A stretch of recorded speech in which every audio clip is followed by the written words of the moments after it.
ચર્ચા જ નથી કરવી. એક દીકરીનો જીવ જાય છતાંય જો ગુજરાતના કરોડો લોકોનો આત્મા ન જાગે તો હવે આપણને બધાને ભગવાન બચાવે. અમરેલીની અંદર એક નિર્દોષ દીકરીનું સરઘસ કાઢવામાં આવ્યું. બેન દીકરીનું સરઘસ કાઢ્યું એવું ક્યાંય આપણા વાંચવામાં નથી આવ્યું. બારવટીએ બેન દીકરીની મર્યાદા જાળવતા હતા. બારવટું કરતા બધુંય કરતા, પણ બહેનો દીકરીઓ બદલો ન લેતા. ગામડાની હાલત જો, એક લાચાર પરિવાર, મારે કરોડો રૂપિયાની વાત નથી કરતી ભાજપ વાળા જેમ કે 200 કરોડ ફાળવા, 500 કરોડની યોજના, 250 કરોડની મંજૂરી નહીં.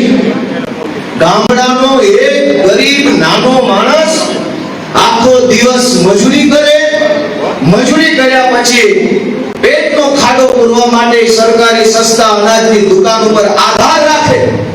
એને આશા હોય કે હું કૂપન લઈને જાજ તો 2 કિલો 5 કિલો ચોખા મળશે, 15 કિલો ઘઉં મળશે, આટલા કિલો ખાંડ મળશે, હું ખાઈશ, શાંતિથી જીવીશ ને મજા કરીશ.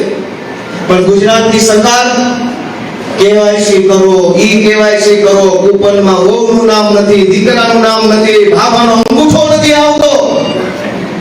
4 કિલો ચોખા માટે, 15 કિલો ઘઉં માટે એક ગરીબ માણસ પાસે આ ગુજરાતની ભાજપની સરકાર કેવડી લાચારી કરાવે છે.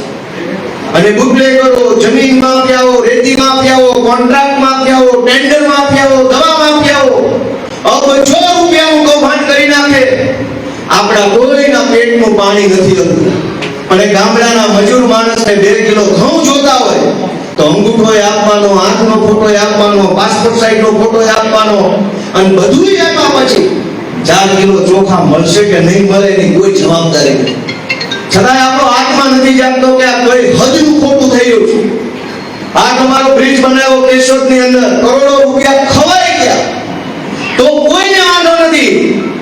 પણ ગામડાની એક આપણી વિધવા ડોશી માં હોય, એને વિધવા સહાયનું કઈક યોજનાનો લાભ લેવો હોય, સોગંદનામું કરાવો, પતિ ગુજરી ગયા છે એનું કાર્ડ લાવો, આનું કાર્ડ લાવો, છોકરા નથી એનું કાર્ડ લાવો, છોકરા 20 વર્ષની અંદરના છે એનું લાવો, સોગંદનામું કરાવો. 1200 રૂપિયા આપવામાં આપણા ગુજરાતની એક માને આ ગુજરાતની ભાજપની સરકાર ધક્કે ચડાવે છે, ધક્કે.